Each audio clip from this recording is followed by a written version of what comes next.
Sekarang tuh makin meningkat ya minat orang buat ngelihat skor di XOMark. Hampir selalu diperbincangin kayak skor Antutu lah.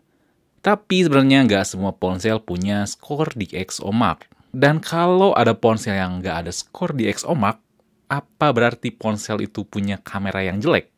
Oke, di sini Fadil langsung aja kita obrolin.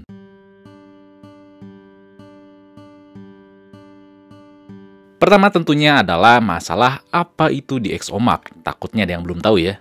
Jadi singkatnya DxOMark adalah skor dari kualitas suatu kamera.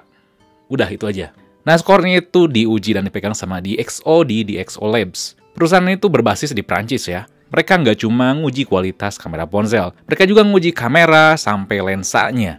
Terbaru kini juga mereka mulai nguji kualitas audionya tuh gimana ya di suatu perangkat. Nah, bagaimana metode mengukurnya? Gak kayak Antutu atau aplikasi ya pengukur performa lainnya.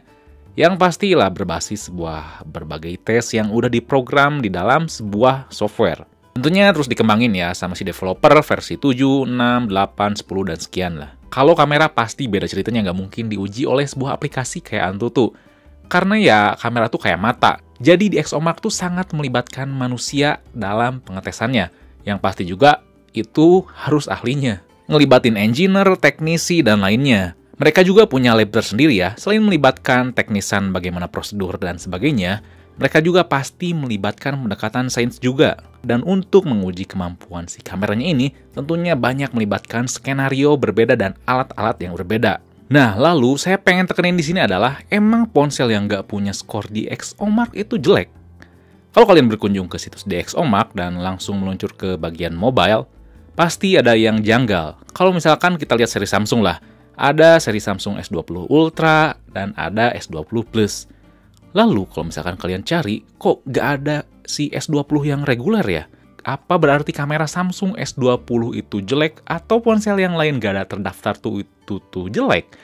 Enggak, bukan seperti itu ya kerjanya. Yang harus kalian tahu adalah mau Xiaomi, Apple, Samsung, HTC, pokoknya Redmi, pokoknya semuanya, kalau mau punya skor di DxOMark, mereka harus bayar. Gitu. Nggak kayak Antutu atau Geekbench atau aplikasi-aplikasi lainnya yang itu tuh gratis ya. Kecuali ya mereka mau nyogok biar skornya tinggi gitu ya. Kayak siapa gitu ya pernah. Jadi kan harus bayar. Berarti yang nggak ada skor di DxOMark-nya tuh bukan berarti jelek. Ya gak mungkin juga semua varian di suatu brand, misalkan katakanlah Samsung atau Oppo atau Vivo atau ponsel lainnya yang punya varian banyak dari low end ke high end. Kalau diuji semua ya pasti membengkak pengeluarannya, bisa-bisa buat promosi atau bahkan buat R&D-nya atau dan lainnya itu nggak ada, malah membengkak buat pengujian tes di DxOMark doang gitu. Jadi pasti ya Samsung, Oppo, Vivo dan sebagainya punya strategi tersendiri, nggak mungkin buat ngeluarin duit tuh cuman buat di DxOMark belaka gitu. Mereka pasti yang ngetes untuk ponsel tertentu yang kiranya itu tuh menjanjikan kalau ada skor di DxOMark-nya.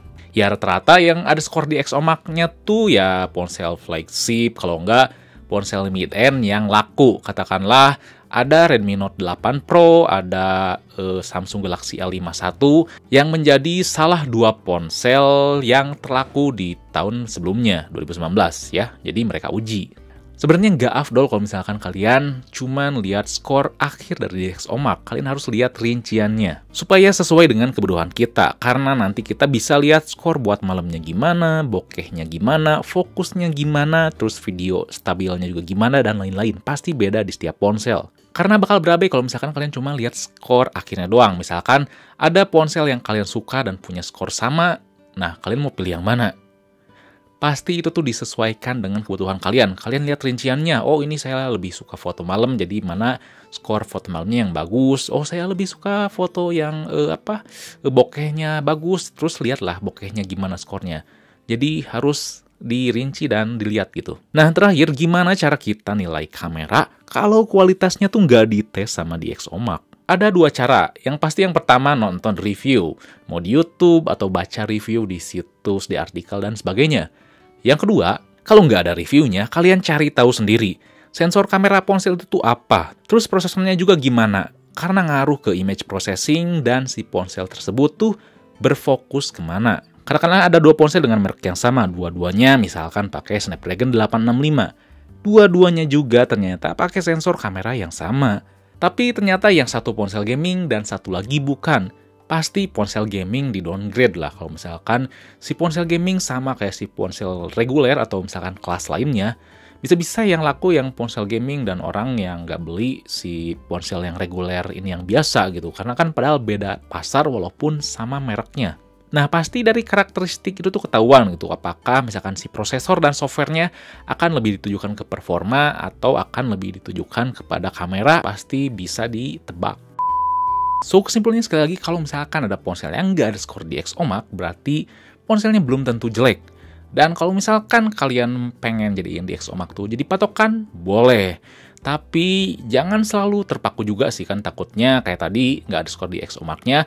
Kalaupun ada, kalian bisa baca atau cari review dan cari tahu sendiri mengenai sudut pandang lain gitu. Takutnya kalian masih ragu atau gimana, sama kayak Antutu ya, jangan jadiin patokan utama. Tapi boleh jadi salah satu acuan aja, oke? Jadi itu saja obrolan kali ini. Kalau misalkan ada pertanyaan atau apapun itu, kalian bisa tulis komen di bawah. Dan jangan lupa juga buat like, share, subscribe Fix Me biar gak ketinggalan video berikutnya, oke? Di sini Fadil, peace out.